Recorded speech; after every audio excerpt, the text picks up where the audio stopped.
Hey everyone! Welcome back to another tutorial from Wake&Tech. Today in this video, we are going to be learning how to change your currency on BitMart. To change your currency on BitMart app, first of all, open the BitMart app on your mobile device and log in with your registered account credentials.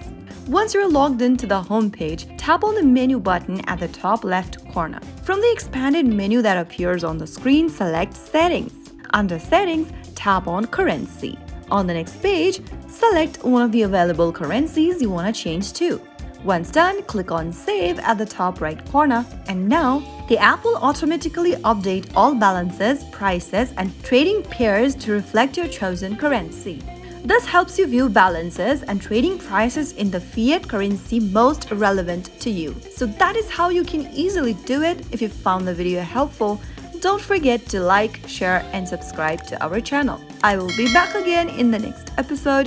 Thanks for watching.